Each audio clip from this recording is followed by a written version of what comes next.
மத்தேயு 4:19 என் பின்னே வாருங்கள், உங்களை மனுஷர்களை பிடிக்கிறவர் ஆக்குவேன் என்றார். ஆமென், ஆமென்.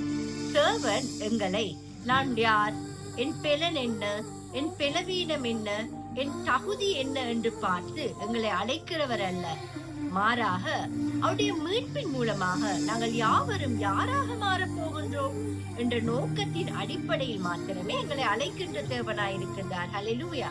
எனவே அவர் எங்களை மறுசீரமைத்து எங்களை சீர்படுத்தி எங்களை அவர் அழைக்கும் போது அவருடைய அழைப்புக்கு நாங்கள் அடிபணிவோமா? ஹல்லேலூயா, ஸ்தோத்திரம்.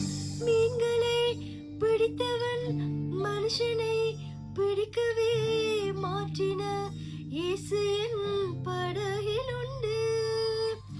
நிச்சயம் ஒரு நாள் மறுதலிப்பேன் என்றும் அறிந்தும் அழைத்தவர் அருகில் உண்டு.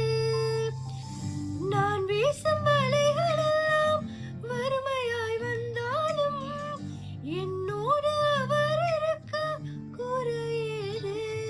புயல் அடித்தாலும் மழை அடித்தாலும் என் துதிகள் ஓயாது.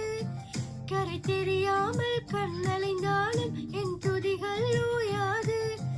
என் நம்பிக்கை அவமானாலும் என் துதிகள் ஓயாது. கைவிட தெரியாதவரை விட்டு ஓட முடியாது. உம்மை விட்டால் நம்புவதற்கு வேறு யாரும் கிடையாது. கைவிட தெரியாதவரை விட்டு ஓட முடியாது. உம்மை விட்டால் நம்புவதற்கு எனக்கு யாரும் கிடையாது. ஹல்லேலூயா. அன்று பேதுரு அவன் மீன் பிடிக்கிறதிலே கைவந்த கலையாக இருக்கின்றது. புயல் அலை அனைத்தும் அவனுக்கு பரிச்சயமானதாக இருக்கின்றது. அவன் மீன் பிடிப்பது மாத்திரமல்ல, அவன் நீந்துவதும் அவனுக்கு சுலபமான காரியமாக இருந்தது. ஆனாலும் கூட அவன் தேவனை நோக்கி அவருடைய கரத்தை நாடி வருகின்றவனாக இருக்கின்றான். ஹல்லேலூயா, ஸ்தோத்திரம். உன்னை நாங்கள் துதிக்கின்றோம் ராஜா, உன்னை நாங்கள் உயர்த்துகிறோம்.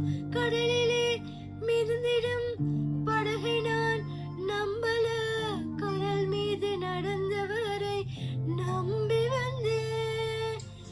நீந்திட தெரிந்த மீனவனாயிருந்தும் நீர் வந்து கை தூக்க காத்திருந்தேன்.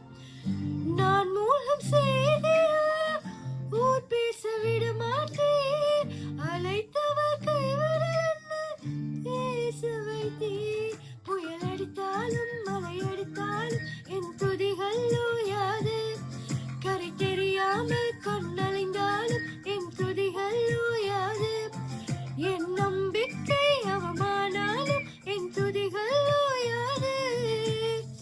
கைவிட தெரியாதவனை விட்டு ஓட முடியாது. உம்மை விட்டால் நம்புவதற்கு வேறு யாரும் கிடையாது. கைவிட தெரியாதவரை விட்டு ஓட முடியாது. உம்மை விட்டால் நம்புவதற்கு எனக்கு யாரும் கிடையாது. ஹல்லேலூயா ராஜா. ஆம் தகப்பனே, நீங்கள் எங்களோடு இருக்கும் போது நமக்கு யாரும் தேவையில்லை தகப்பனே. நாங்கள் எங்கள் சூழ்நிலைகளை பார்க்கும் போது பல தடவைகளிலே நாங்கள் சோர்ந்து போகின்றோம். ஆனால் நாங்கள் உங்களை நோக்கி பார்க்கும் போது தகப்பனே, அனைத்து சூழ்நிலைகளும் அற்பமும் தூசுமாக இருக்கின்றதே. ஹல்லேலூயா.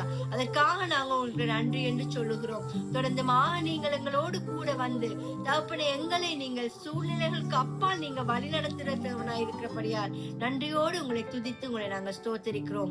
எல்லா துதிக்கான மகிமை உமக்கே செலுத்தி இயேசு என்ற வல்லமுள்ள நாமத்தினால் ஜெபிக்கிறோம் ஜீவனுள்ள நல்ல பிதாவே. ஆமென், ஆமென்.